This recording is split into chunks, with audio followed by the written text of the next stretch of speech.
कहते हैं कि दुश्मन को हराने के लिए उसके जैसा होना पड़ता है, उसकी एक एक बात जाननी पड़ती है। अब अगर हम राजनीतिक नजरिए से और राजनीतिक पटल पर देखें तो कांग्रेस और बीजेपी एक दूसरे के धुर विरोधी हैं। 36 का आंकड़ा दोनों में है।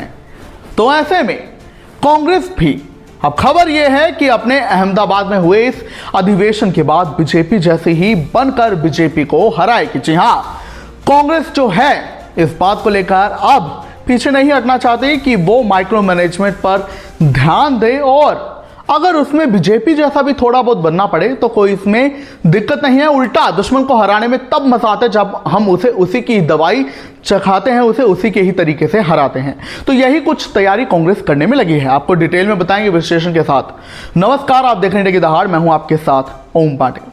तो देखिए, जब कांग्रेस ने 64 साल पहले आजादी के बाद सबसे पहला अपना राष्ट्रीय अधिवेशन गुजरात में किया था, तो ये ऐसा अधिवेशन हुआ कांग्रेस के लिए जिसने कांग्रेस को सत्ता के शीर्ष पर पहुंचा दिया, और कांग्रेस देश ही नहीं बल्कि राज्यों की सत्ता में भी कई सालों तक बैठी रही।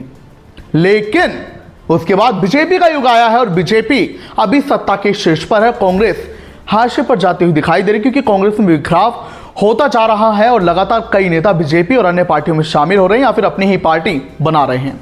तो ऐसे में अभी जहां कांग्रेस गुजरात की सत्ता से 31 साल से बाहर है, गुजरात में 2027 में विधानसभा चुनाव हैं, और ऐसे में कांग्रेस को हाल ही में जो महाराष्ट्र हरियाणा में करारी हार मिली है, उसी के चलते कांग्रेस ने एक बड़ी रणनीति तैयार की और अहमदाबाद में जो है 64 साल बाद राष्ट्रीय अधिवेशन रखा गुजरात में। माना यह जा रहा है राजनीतिक पंडितों के द्वारा कि कांग्रेस इसके जरिए फिर से रिवाइवल करना चाहती है और एक वो पुरानी कांग्रेस की अलख लाना चाहती है।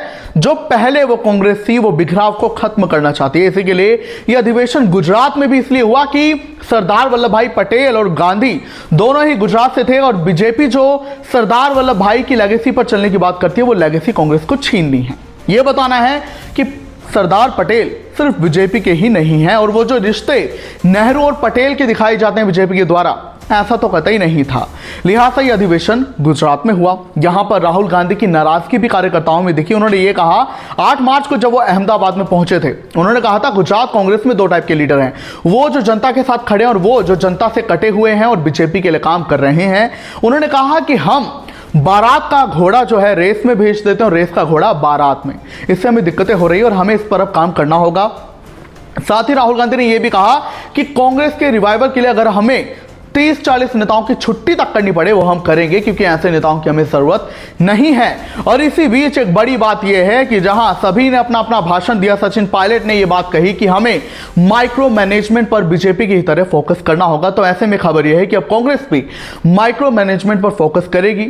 जो जिलाध्यक्ष की पावर को बढ़ाया जाएगा, उनकी जिम्मेदारी और जवाबदेही तय की जाएगी, जिससे गांव देहात ग्रामीण बूथ स्तर तक कांग्रेस को मजबूती मिले, क्योंकि कई ऐसे राज्य हैं जहां पर कांग्रेस का संगठन लंबित है। हरियाणा उनमें से एक है जहां 10 साल से ज्यादा से कांग्रेस का संगठन लंबित पड़ा है, तैयारी नहीं हो पा रही है। इसके अलावा आपको जानकारी दे दें कि बीजेपी का जो पन्ना प्रमुख मॉडल है, तो खबर है कि कांग्रेस भी बीजेपी की तर्ज पर ऐसे पन्ना प्रमुख मॉडल ला सकती है, जिससे जो वोटर्स हैं उनकी लिस्ट हो, उस पर एक एक आदमी को जिम्मेदारी दी जाए अपने अपने लेवल पर, अपने अपने एरियाज में, ताकि वो कांग्रेस को और मजबूत लोकल लेवल तक कर सके। यानी कि यह माना जा सकता है कि कांग्रेस इस अधिवेशन के बाद गुजरात की सत्ता पर जो सपना है उस पर तो काबिज होना ही चाहती है, उसके लिए काम भी कर रही है और रणनीति भी बनाएगी। इसके अलावा कांग्रेस बीजेपी को बीजेपी की ही तरह हराना चाहती है। खैर, अभी देखना होगा कि कांग्रेस क्या कुछ बदलाव करती है संगठनों में। क्या आप कहेंगे, हमें जरूर बताएं।